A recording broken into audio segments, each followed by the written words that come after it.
Brought to you by TechnoSpark 20 series smartphones. લોકસભાની ચૂંટણી નજીક આવી છે અને ભારતીય જનતા પાર્ટી દ્વારા ગુજરાતની 26 લોકસભા બેઠક છે તેના પર પોતાના ઉમેદવારના નામની જાહેરાત કરી દેવામાં આવી છે અને આ 26 લોકસભા બેઠકની જો વાત કરવામાં આવે, ઉમેદવારોની વાત કરવામાં આવે તો અમુક ઉમેદવાર છે કે જેમને રિપીટ કરવામાં આવ્યા છે, જ્યારે અમુક ઉમેદવાર એવા જાહેર કર્યા છે કે તેમાં જે ચાલુ સાંસદ છે તેમની ટિકિટ કાપી દેવામાં આવી છે અને આ જ ટિકિટ કાપવાને લઈને ક્યાંક ને ક્યાંક નારાજગી પણ જોવા મળી રહી છે.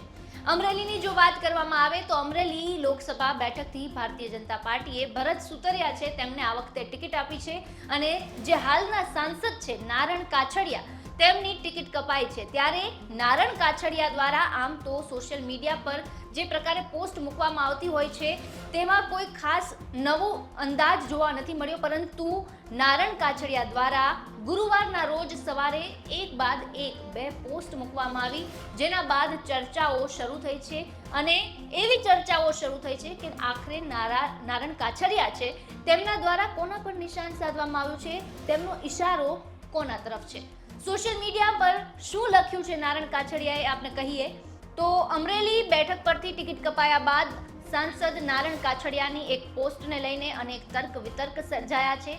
નારણ કાછડિયાએ સોશિયલ મીડિયા પ્લેટફોર્મ ફેસબુક પર રામકથાકાર મોરારી બાપુનો વિડીયો પોસ્ટ કર્યો છે. વિડીયોના કેપ્શન પર લખ્યું છે, કોઈ તમારી સાથે કપટ કરે તો પણ હસતા રહેજો.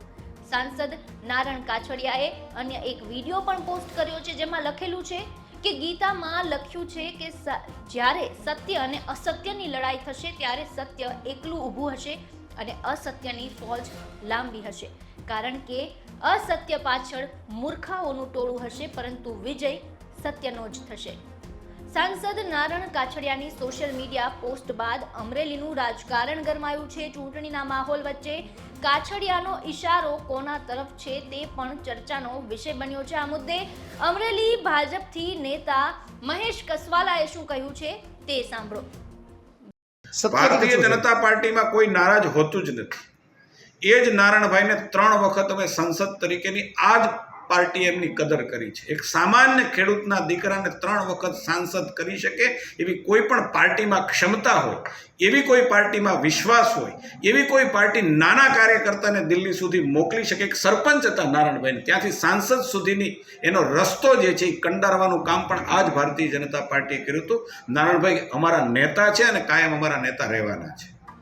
આ અગાઉ બુધવારના ભાજપના નેતા ભરત કાનાબારે પણ ટ્વીટ કર્યું હતું, જેમાં તેમણે લખ્યું હતું કે કોઈ જાણકાર પાસે અમરેલી જિલ્લાની કુંડળી કઢાવીને દેખાડવી પડશે એવું લાગે છે. હવે જોવાનું એ રહે છે કે ભરત સુતરિયાને મેદાનમાં ઉતારવા પર જે ભાજપના નેતાની છુપી નારાજગી છે તેને ભાજપ ખાડી શકે છે કે કેમ. અમરેલીથી આ સમાચાર મોકલ્યા હતા અમારા સંવાદદાતા ફારૂક કાદરીએ.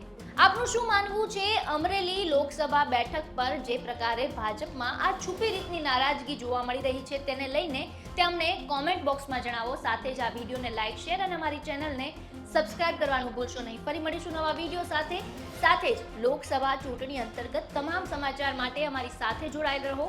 ગુજરાત તક જોતા રહો.